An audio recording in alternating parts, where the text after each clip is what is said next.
Good morning, everybody. So glad you could join us today. Today is Sunday, November 18th, 2018. This is the Roundtable discussion being recorded at the Plainfield Christian Science Church Independent, Plainfield, New Jersey, the United States of America. And this morning we will start with our morning prayer. Mrs. Eddy's prayer given at the Massachusetts Metaphysical College. Oh my God, I offer as a consecrated gift upon thine altar a heart dedicated to thy service, lips speaking only words of charity, love, and truth, thoughts striving to be only the true thoughts of the mind of God. Help me to endure unto the end, strong in the faith, powerful in the truth, all the influence that I can bring to bear, all the force of tongue or pen that is mine, I offer in thy service. May heaven help, consecrate, and accept. Thank you. And Mary Baker Eddy, Miscellaneous Writings. We today in this classroom are enough to convert the world if we are of one mind, for then the whole world will feel the influence of this mind, as when the earth was without form, and mind spake, and form appeared.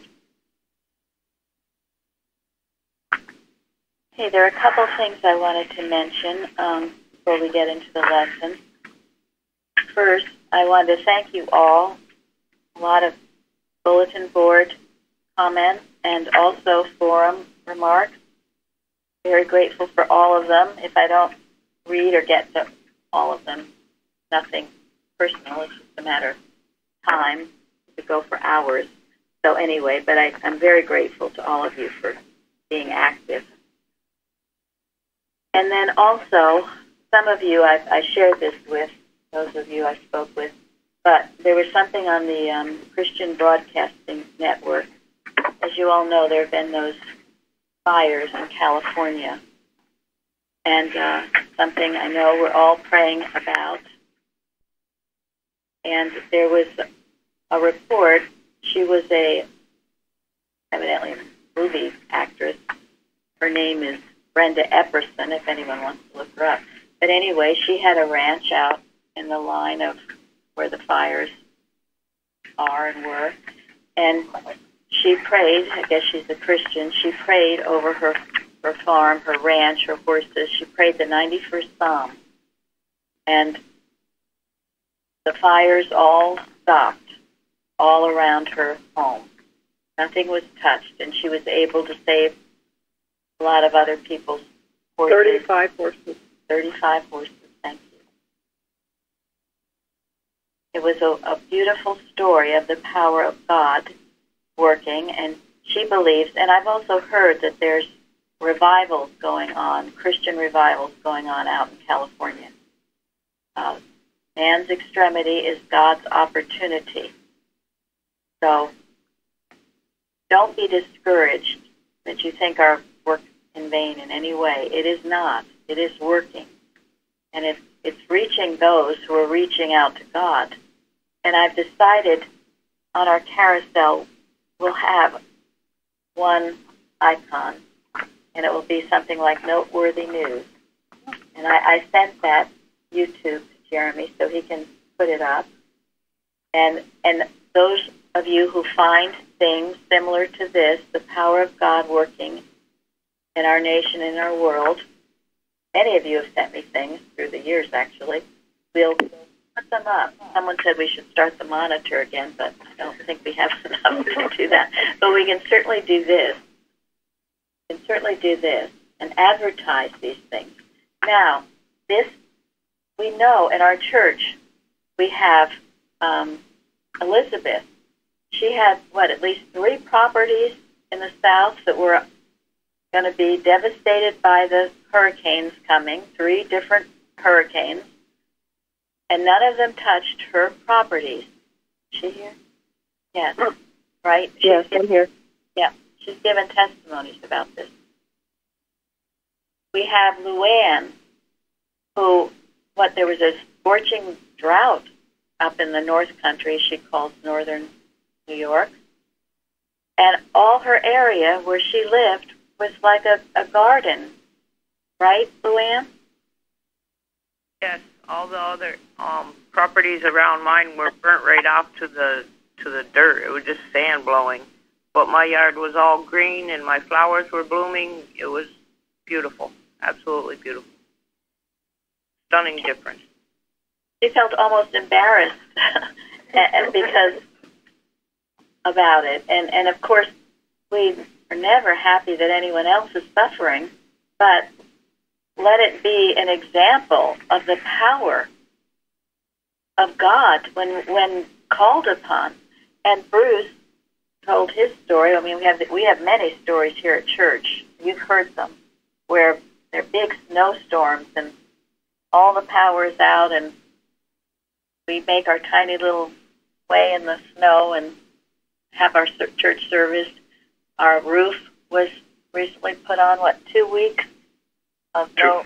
2.5 weeks, where it did not rain on any of the days when they were working. It only rained on the weekends when they weren't working.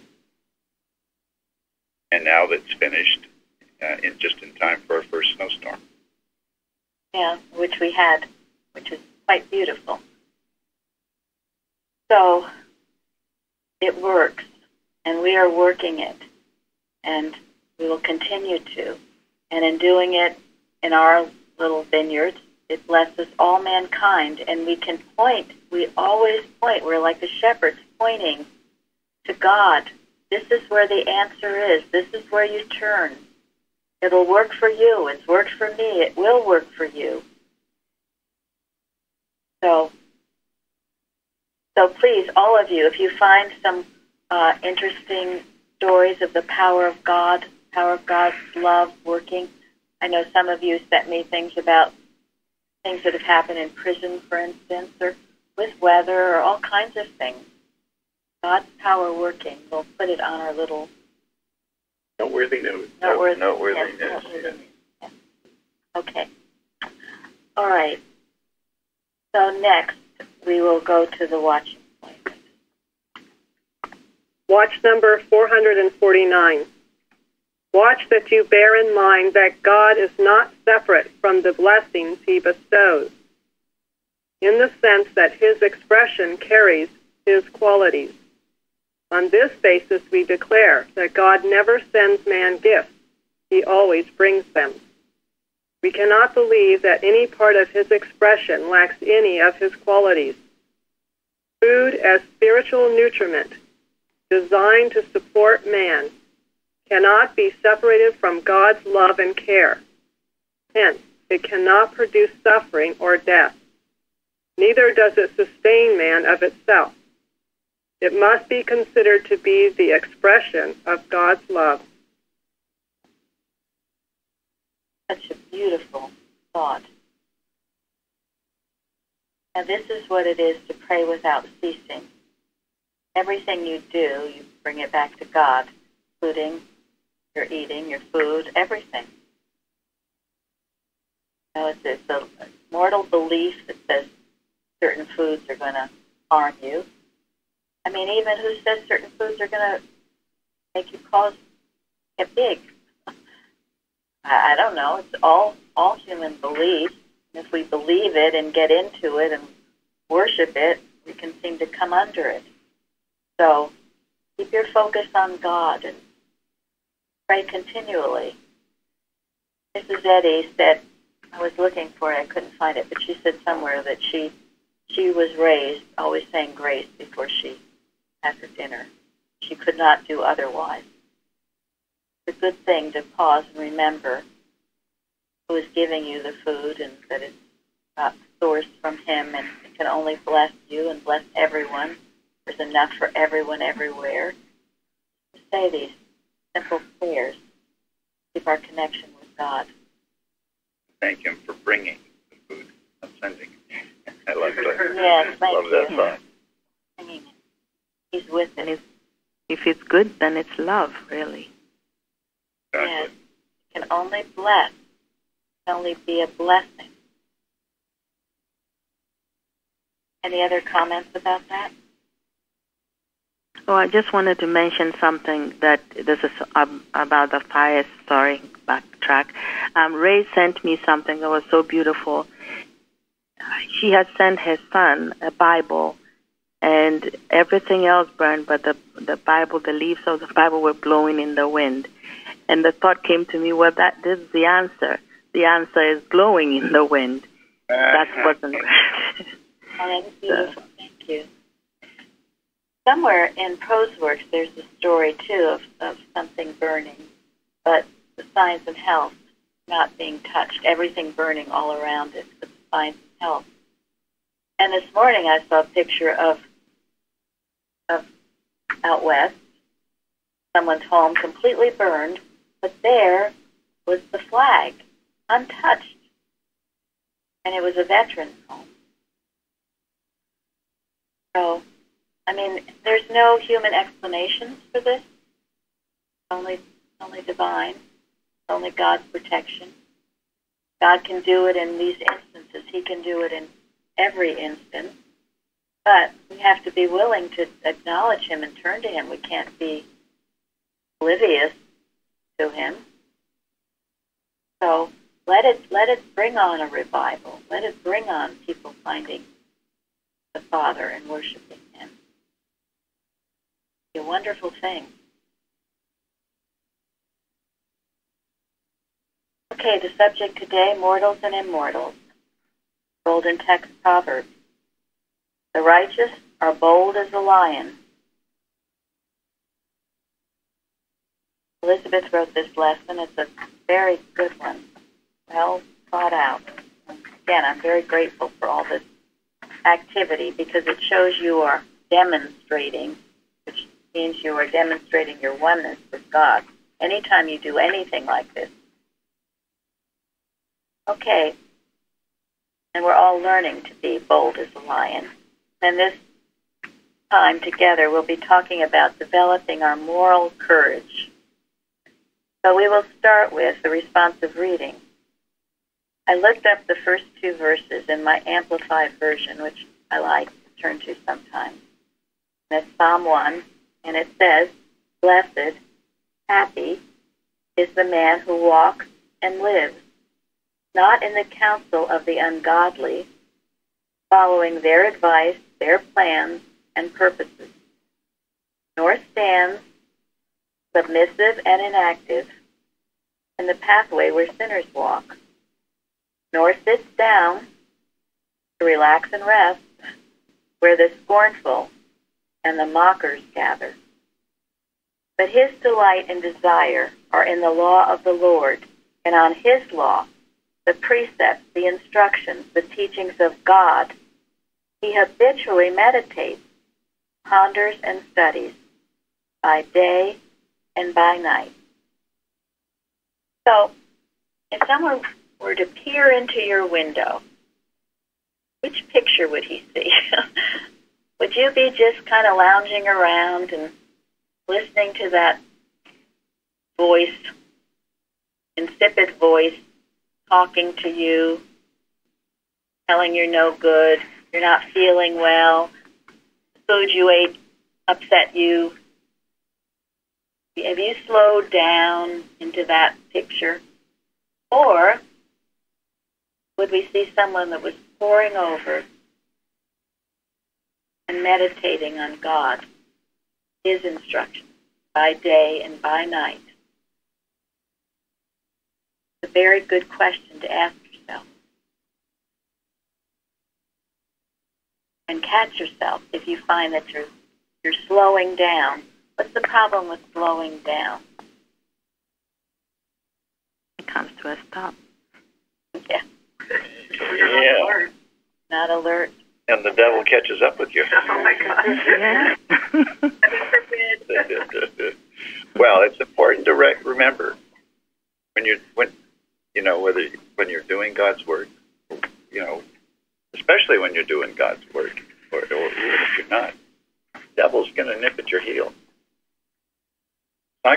It's not going to leave you alone until you totally totally demonstrate its unreality. But while we're working, while we're here on this earth, on this planet, it's going to try to sneak around and catch you. If you keep working, if you keep active in God's work, it'll always be too late. You will be one step ahead of it. But if you slow down, try to relax, take a little ease, well, it's going to be right there. Isn't there something that error can't hit a moving target? Yeah. Exactly. That's it. It can't. Can't hit a moving target. That doesn't mean you rush around madly, but it means you just keep a steady gait going, you know? I mean, I know myself. You can start getting a little thought, and instead of just pushing it right out, if you start listening to it, that's what this Bible passage is saying. You follow its advice, your plans, its purposes. You're submissive and active. You're relaxing and resting. You begin to listen to that voice instead of just shutting it out immediately and getting on with what you know to be true. Gary said, you stay ahead of it. You keep moving. That You know, I mean, if you go back to Eve and the serpent. No, the serpent was talking. Well, the serpent's going to talk to everybody, anybody who will listen. So don't be dismayed when the serpent starts giving you messages that aren't right, that aren't good, that aren't in your best interest. Her mistake was not the fact that the serpent was there. Her mistake was that she stopped and talked to it, listened to it. So it's going to come to you. Don't make the mistake of stopping to listen to it. yeah, Or talk to it. the valley of oh no. Oh, yeah. Nehemiah, yes. They wanted him to come and talk to him. I said, I'm too busy. I'm working on the wall. Well, that should be our attitude. We're too busy. We've got things to do. We don't have time for this nonsense. It was a trap. I was just thinking about Martha Wilcox talks about how God is sending us way more than we use right now. So obviously slowing down is not the answer as far as that goes. And I think a lot of times when you go to learn something new, at first it seems like really overwhelming. And then after a time, you're like, I don't know why I had an issue with this. So I think that's the way all this should be. You should feel a little more confident every day. Yes. Yeah, and remember, the Father is always with you. He's talking to you, so why not listen to that voice? I thought it was so sweet, that testimony of Barbara, where she was door looking all around for her husband and just quietly said, I'm right here. Many people have said how that has helped them. God is right here. It's beautiful. Very beautiful, yes. A simple thought like that.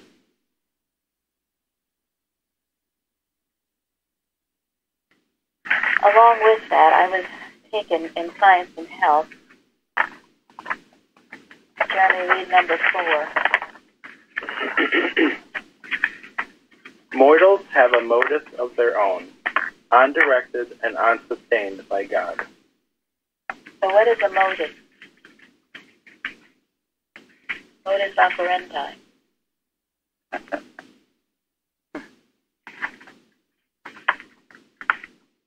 Like your operating instructions. Thank you.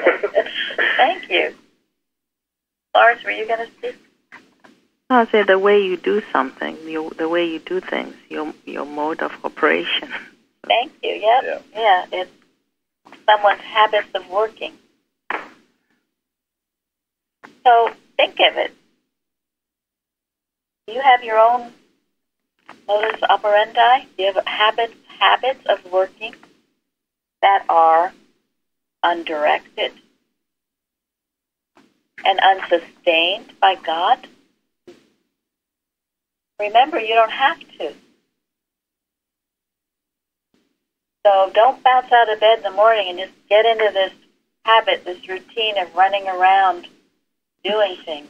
Running around smartly and accomplishing nothing. Yeah. God is directing you if you listen and sustaining you. Aren't those two huge things? Very huge. Those are, yes, very huge. They're very huge. So don't leave home without it.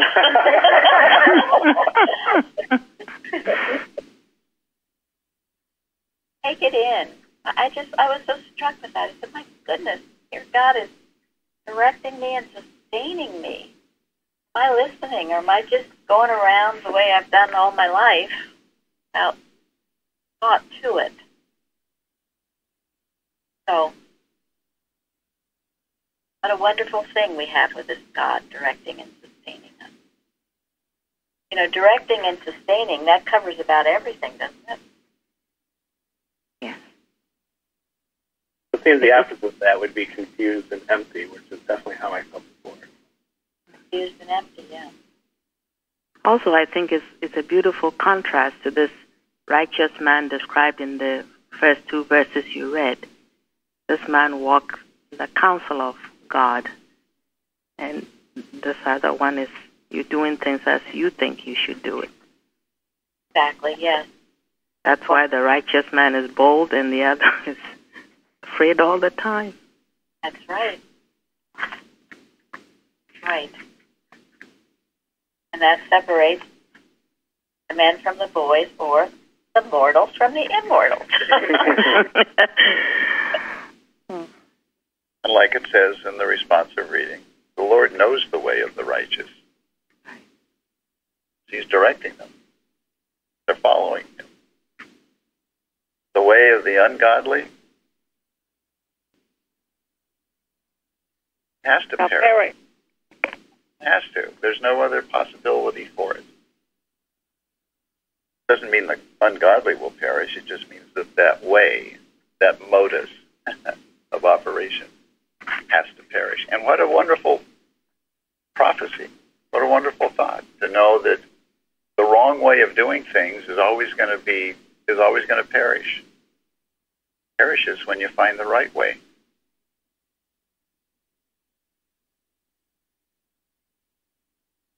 Thank you. What great hope. Now, Linda wrote about, let's maybe start with that. Number 12, there's too much animal courage in society and not sufficient moral courage. Okay, so what is that difference between animal courage and moral courage? I don't know if you want to speak to it. Well, for me, I realized moral courage is motivated by God, has God in it, and animal courage has no God in it.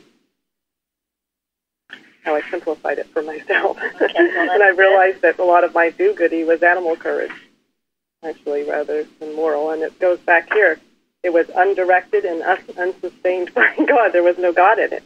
And I realized what was behind it was this first degree. I had evil beliefs, passions, appetites, fear, depraved will, self-justice, pride, envy, deceit. All that was in my thought when I did good. So it wasn't good. It was good in the guise, evil in the guise of good. So this lesson really sunk into me because it's so tricky when we say good isn't good, but that's versus human good versus the good of God. It's the motive behind it. This whole lesson was about your motive, and I realized it all had to do with motive. And if it's not God, it's not sustained.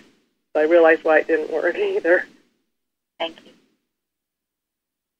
Anyone else? I mean, in the Bible, we've seen examples of Peter. He had the animal courage, right? He'd jump up and profess things,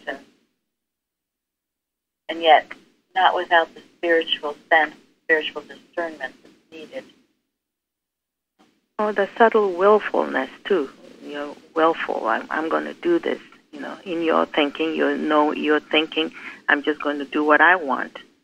And yet, is that the way? No. No, and thank you, Florence. That really is the explanation of the difference. Animal courage is human will. Plowing ahead with without regard to what God is instructing, without regard to God's will. Moral courage is the strength that comes when you submit entirely to God's will, and you know absolutely, beyond a shadow of a doubt, that you're doing the right thing and that you are protected in doing that right thing by God, and that there is no power that can harm you or prevent you from fulfilling what God has for you to do. Beautiful explanation of the difference. Thank you. So what about the story of the midwives? Elizabeth, you want to tell us what about it? Well, that's a good example of moral courage. The midwives were in a difficult situation.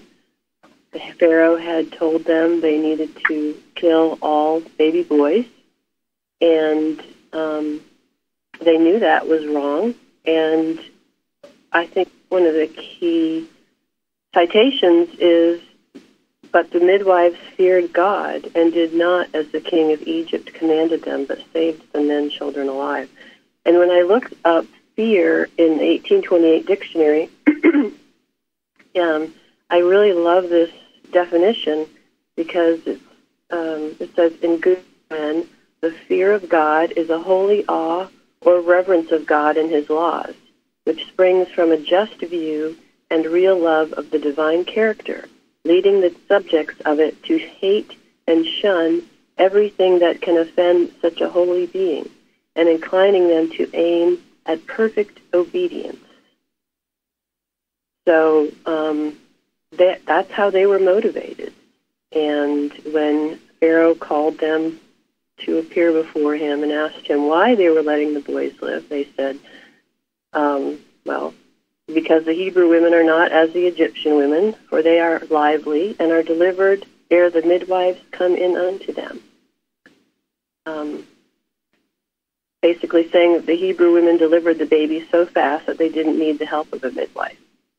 By the time the midwife comes, the baby is born, washed, and with the mother. What could they do? We don't know if that's true, or they were just deliberately not, or saying that their tardiness was deliberately planned, but they chose to obey God and not to obey Pharaoh, and thus God blessed them. Thank you. And it's a wonderful example of this moral courage. And that was a beautiful definition in the 1828 dictionary of what it is. It's this tremendous love for God. You can't sit still. You just are impelled, but it is your motive and your love for God. And then Mike and Barbara on the forum wrote about motive, and it's in the lesson too, right? Motives give opinions to thought and strength and freedom to speech and action, while a wrong motive involves defeat. So that is the whole key to the moral courage. Why are you doing what you're doing? Usually, if the animal courage means you are doing it for whom? Yourself. Yes. Or you think yourself is, anyway. Yes, it's something to do with yourself. You prove to others how tough you are or something. While if it's moral courage, you are doing it for God. And you don't care if you never get any credit, if no one ever hears about you, whatever, for God. And how many times has it been done like that? And how many times have we never known who it was who did the brave thing? Many times. Yes. And that's all that matters. God knows. And God rewards the righteous. The right time, the right way.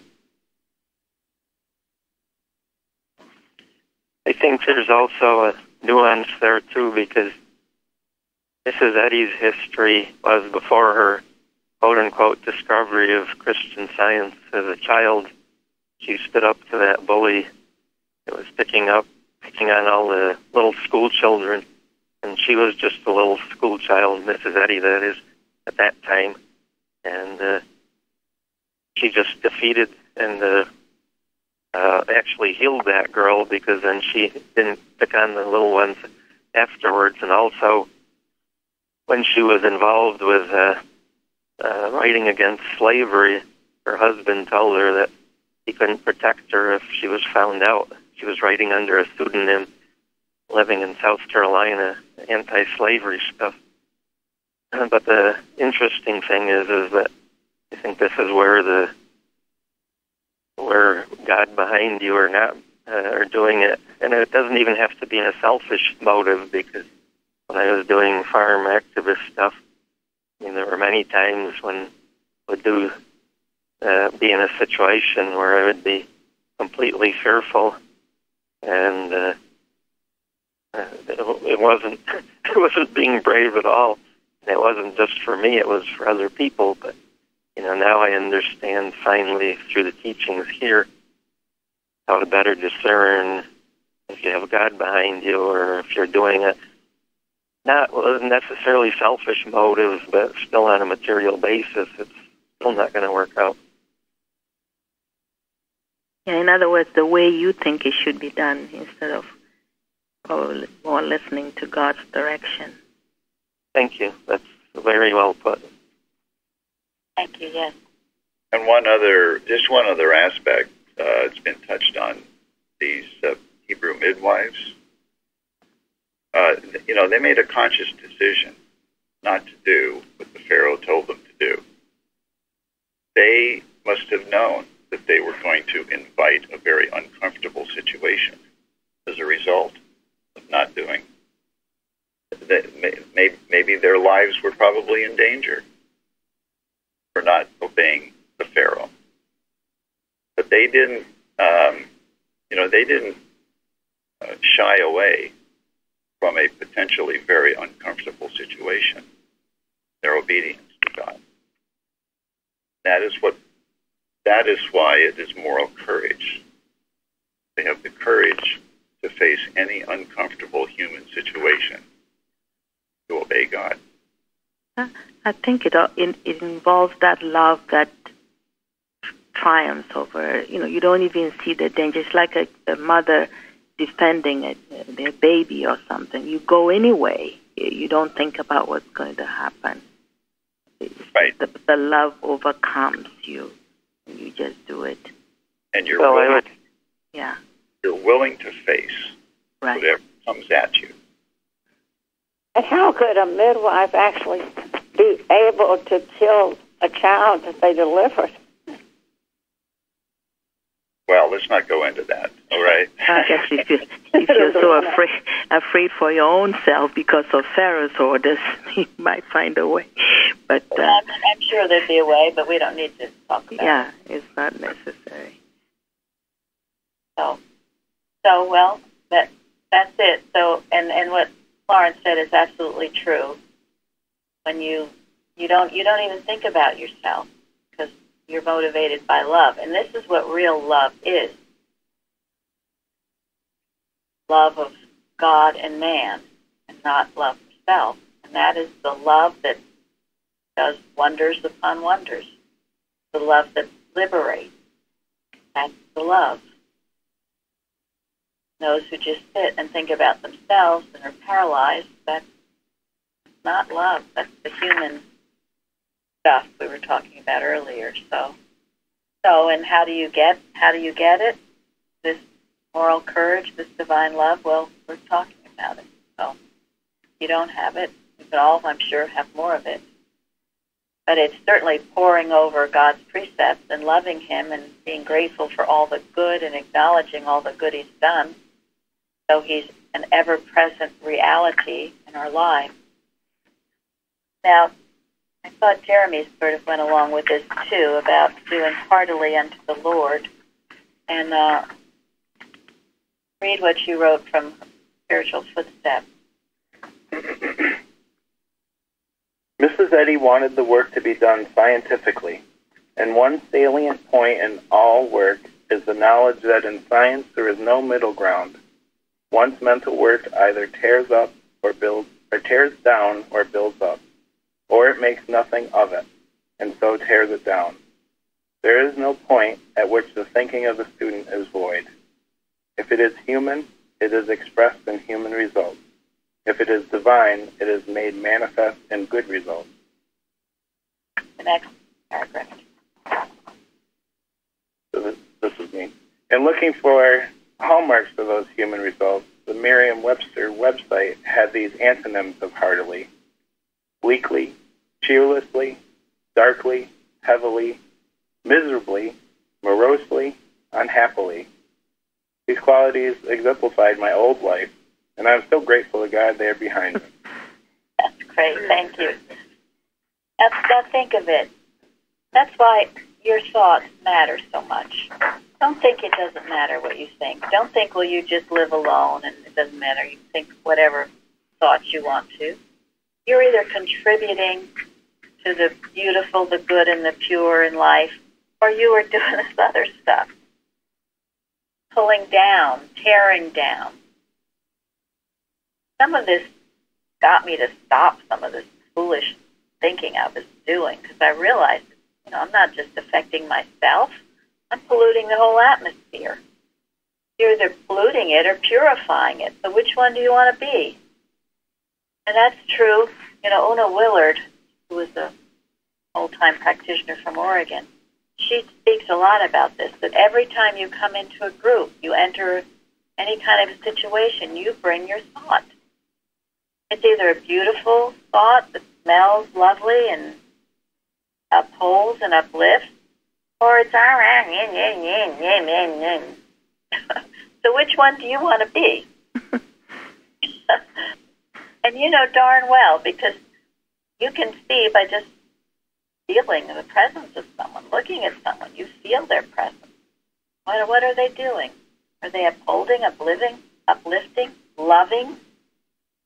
Or are they, oh, look at her, she's looking this way, or look at that person, and I don't think I wish I looked like her. I'm this. Garbage that goes on. I think that the whole difference is that love, that mother love, because just thinking about what's being said here in my situation, as I had testified that I had taught myself not to love during that period where I was doing that stuff, it wasn't out of love, it was some kind of an obligation. But I think that love is the key, that if you're doing it with God's love, then you don't have to fear, because you know you're doing the right thing. Otherwise, you're constantly questioning and not sure what the outcome is going to be. And all of that gets to be such human intellectuality. You just see, you feel, you are, you love. If you're always thinking this or thinking that or going into this or that, there's no end to it. There's no end to it. Love. Love is an intellectual. And it's okay to have an obligation. We actually all do have an obligation. We have an obligation to our Maker, and we have an obligation to mankind. We even have an obligation to ourselves. And what is that obligation? To obey God. Yeah, Mary just talked about it. Watch our thinking. I was just going to say that that's the big difference, is to have that correct obligation, and then it's going to turn out right, other than being a waste of time. Exactly. And when you feel that obligation to God and to mankind, that puts you in a frame of thought where you are receptive to being guided by God. And God knows what's best for all of us. And God will guide you into doing what's best for those around you. And that's what moral courage, that's where moral courage comes into play. It means doing the right thing, regardless of any potential danger it might for your mortal existence. But when you realize that your life is spiritual, that it is that you are God expressing himself, then you have no fear for your own mortal being. Paul referred to it as dung after he learned what Christ was all about.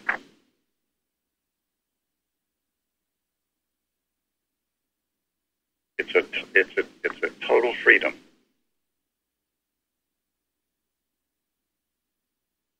One other point in science and health I wanted to get to before we get to what Lawrence and Parsons wrote about, but citation 8. The facts of divine science should be admitted, although the evidence as to these facts is not supported by evil, by matter, or by material sense. Because the evidence that God and man coexist is fully sustained by spiritual sense. So this is the rub, my friends. You have to admit it, okay? You have to take that leap of faith, even though everything else says no, no, no, no, no. It's not happening. You've got to say, well, yes, I'm going to trust God. I'm going to trust my spiritual sense. They have to be admitted. And in admitting it, that's your first step. That's the obedience. Remember last week we talked about obey before you understand. Well, you obey this before you might understand it. Everything's screaming to you, no, no, no. Well, God is saying yes, yes, yes. How the Moses and the children of Israel walked out on the Red Sea. Don't do that. You better be crazy. But they did. And so we must be willing to admit it and take that first step, even though everybody's telling you not to. You're an idiot. Got to do it. Come on, let's go. And once you do, things will open up, and you'll begin to see more and more and more. It'll open up to you, the truth. Your spiritual sense is working now, and your material sense will be silenced. Okay, the beautiful forum, Lawrence and also Parsons, on Deuteronomy 31. Lawrence? Yes, I mean, it's just a beautiful, beautiful verse, so comforting. I've used it many, many times because, as I said, when I used to be so fearful because I was allowing things unlike God, good, to mesmerize and dominate me. At that time, I was denying God's omnipotence and omnipresence. And really, this is one of the verses that was so just not to be afraid of them. And the last part that touches my heart so much, he said, he will not fail thee nor forsake thee. So what else do I want? This always meant so much to me. Thank you. And you see, this is it. This is the pouring over the truth. On his law doth he meditate day and night. I mean, I write these things down on little pieces of paper. I take them with me. I think about them during the day when you are feeling afraid of something. And then, as I just said earlier, admit to it. Admit, okay, well, you can't see God, and maybe you think everything's roaring and raging all around you. Well, trust it. Be strong. Be of good courage. I am here. I am with you. I won't fail you. I won't forsake you. And as you really get this into your being, you will find it happening. Your outward circumstances will change. It's why the fire didn't burn that woman's ranch down. It's why the floods didn't destroy Elizabeth's rental homes. It's why the drought didn't touch Luann's house. Despite material senses, they were there. They understood this principle. They accepted it. They admitted it. And it happened. You can do it too if you haven't already, but most of you have, and many of you have given many wonderful testimonies testifying to it. This is why we keep keep doing this over and over, having these times together, having our testimony meetings. And this Holy Week that's coming up, Thanksgiving, counting your blessings. We certainly hope you will be with us Thursday morning. Your whole day will go so much better if you spend 1 hour in prayer, praising and thanking God for His goodness. And I heard something recently I hadn't thought about. It was the Bible story about Hezekiah, how when he was asking for more years to his life, and he was talking to God and saying, I've been so good, I've worked so hard, give me some more. But it wasn't, things didn't really change until he started praising God and thanking God. Praise, gratitude, it has a mighty effect. And this is one of the holiest weeks, and as we've talked about, it's the only holy day that Mrs. Eddy provided what? Service for? Church service. For. Yes. And years ago, we used to kid because Wednesday night, no one would ever come to church on Wednesday night because everyone was taking their turkeys and pies. And then Thursday wasn't much better. And if people did get up, they might say, oh, I'm so grateful I have a huge family. They're all coming over, and boy, are we going to have fun. And everyone else would feel terrible because maybe they weren't. Maybe they were by themselves. Who knows? But that's okay. Being by yourself is a good thing because you can pray. Betty said, how did she love to observe Christmas? Quietude. Quietude. Yes. So however you find yourself, the time to pray and be grateful and happy, and certainly join your church family, because that's what we are. Spend your hour with all of us. Okay, so I think today, I was going to do something else, but I'll have Gary end with what Parthens wrote on the forum.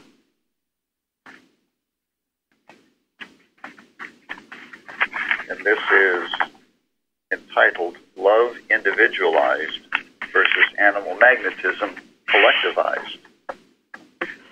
Starts with a quote, watch lest you accept the common notion that the small power represented by David's little stone overthrew a great power called Goliath. David, as the visible representative and manifestation of the omnipotence of divine mind, was the invincible giant, equipped with infinite power that overthrew Goliath, whose power lay wholly in deception through signs.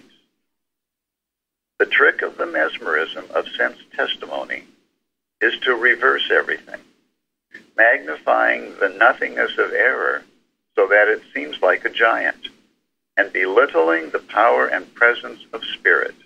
End quote. Carpenter, Watching Point 153. The name Goliath means passage, revolution, heap. As he stepped on the battlefield every morning and evening, Goliath presented himself as a mountainous heap of intimidation. Like an animal in Darwinian struggle for dominance, Goliath was totally dependent upon how he appeared to sense, not soul. Morning and evening, day after day, Israel listened to Goliath proclaiming himself as the way, the truth, and the life of Israel, as the supreme leader of a revolution, not only against King Saul and his army, not only against the nation of Israel, but against the God of Israel himself. Thus did Goliath pound his drum, insisting that surrendering to him was the only safe passage out of the conflict between Philistia and Israel. And Israel listened very closely to every drumbeat. The picture of Israel's king and army demoralized by fear demonstrates how an entire nation can fall under the collective, apathy-inducing spell of animal magnetism. David, on the other hand, had spent many hours, days, months, set apart, alone in the wilderness, tending sheep, practicing the presence of God, learning to listen to the beat of a different drummer, the still small voice of the Spirit, learning that there is no presence or power apart from God, learning that in the presence of omnipresence, even the presence of a ferocious lion or bear is not presence at all, but absence. Quote, there is no vapid fury of mortal mind expressed in bestial ferocity, and this so-called mind is self-destroyed. End quote. Science and Health 293. So when David, aligned with God, came out of the wilderness to Israel's encampments in order to bring cornbread to his misaligned brothers, it was like the meeting of two opposing weather fronts. Yet David prevailed in spite of his brothers' chemicalized, jealous fury. Nor could the cringing collective consciousness of Israel's army drag David into the bottomless foxhole of fear and apathy that they had dug for themselves. Quote, you must realize that harmony is the only reality, and that it has no opposite. End quote. No Goliath. Carpenter, Watching Point 125.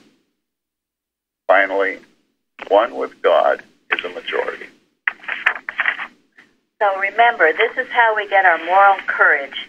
And you know, Carol wrote a wonderful watch this week, Thursday night, which I heard,